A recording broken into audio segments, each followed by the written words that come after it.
βασικά εξηγήσει ο συνάδελφος. Καλησπέρα. Ονομάζομαι Μητέρης Θεόδωρος και είμαι ο πρόεδρος του Συλλόγου Υπαλλήλων Πρωτάμενων Κοζάνης. Έχω υπηρετήσει στο Σύλλογο από τη θέση του Γενικού Γραμματέα την προηγούμενη τριετία και εδώ και 2 μήνες ασκούμε τα καθήκοντα του Προέδρου. Από το πόστο που κατέχω στην εργασία μου, καθώς είμαι αναπληρωτής προϊστάμενος οικονομικών υπηρεσιών, προσπαθούσα πάντα να ανταποκριθώ άμεσα στα αιτήματα καταβολής οφειλών των εργαζομένων που περνούσαν από τα χέρια μου με ικανοποίηση της συντριπτικής πλειοψηφίας των αιτημάτων τους. Υπερορίες, μετακινήσεις εκτός έδρας κλπ. Βιώνοντας την κατάσταση που επικρατεί στο Σοδάρι και μέσα από τον μηχανισμό, διαπιστώ ότι τα προβλήματα που δεσπόζουν σε όλους τους διεθνούς ανεξαρτήτους διεθνούς είναι ίδια.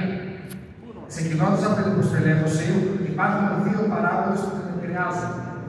Ο πρώτος έχει να κάνει με την κεντρική κυβερνητική πολιτική, η οποία έχει σαν στόχο την όσο το δυνατόν μικρότερη καταβολή ποσόστου στο κράτος του ΚΑΠ, βάζοντας μάλιστα και πρόσθετα εμπόδια με απαράδεκτες νομοθεσίες, όπως αυτή της παρακράτησης ποσών από τους ΚΑΠ για πληρωμή των φόρων διαχείρισης τελών αποβλήτων, υπονομεύοντας με τον τρόπο αυτό ακόμα περισσότερο τα έσοδα των ΟΤΑ και τις μισθοδοσίες των υπαλλήλων.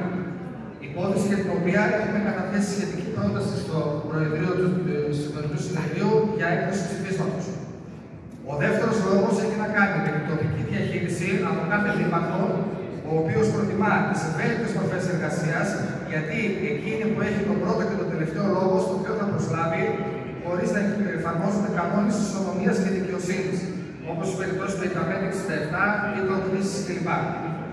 Έτσι υπάρχουν άτομα που ασκούν καθήκοντα με διάφορες μορφές εργασίας, εξαρτημένες όμως άμεσα από τον δήμαρχο. Με αποτέλεσμα, όποτε βγαίνει προγραμματισμός που μας δήλωσε για να πάρουμε άτομα, δεν υπάρχει δυστυχώς η δυνατότητα λόγω έλλειψης πιστώσεων. Σε συνέπεια των παραπάνω, οι εργασιακές συνθήκες γίνονται όλο και πιο άσχημες και οι απαιτήσεις από το κεντρικό κράτος όλο και μεγαλώνουν. Όλα αυτά δημιουργούν συνθήκες εργασιακού άγχους που σίγουρα δεν κάνουν καλό στους εργαζόμενους. Προερχόμενος από μικρό Δήμο, διαπιστώνω ότι η Δήμη αυτή δεν είναι καθόλου θελκτική. Δηλαδή, όσοι έρχονται θέλουν να φύγουν. Έχουμε εμείς πάρα πολλές τέτοιες περιπτώσεις. Σε συνδυασμό με την διαδήλωση των περιοχών αυτών των μικρών Δήμων, δημιουργούν ένα εκρηκτικό μείγμα απεσιοδοξίας για την επιβίωση των Δήμων αυτού στο μέλλον.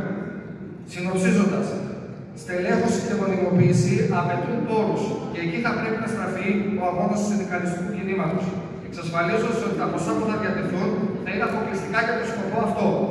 Επιπλέον, οι συνδικαλιστές πρέπει να είναι πάντα δίπλα στον εργαζόμενο και σε ό,τι έχει σχέση με τον εργασιακό του βίο και με τις δυσκολίες που αντιμετωπίζει, όσο και με τα προβλήματα που αντιμετωπίζει από τους διάφορους λουδοβίκους ερετούς. Επίσης, έχοντας απέναντί μας μια κυβέρνηση, η οποία είναι εχθρός του λαού και των εργαζομένων, η οποία έχει εκτοξεύσει στα ύψη του ενεργειακό κόστος σε αποτέλεσμα να επιβαρύνει περισσότερο τόσο τον Δήμο όσο και τους δημότες. Οποιοδήποτε εκλεγεί σε οποιοδήποτε όργανο και από οποιαδήποτε παράταξη θα πρέπει να είναι δίπλα στον εργαζόμενο μέσω των πρωτοβάθμιων σωματιών που είμαστε εμείς και θα είμαστε πάντα δίπλα τους και να μπορούν να τους βοηθούν όσο μπορούν και όσο πιο δυναμικά είναι αυτό είναι δυνατό. Ευχαριστώ πολύ.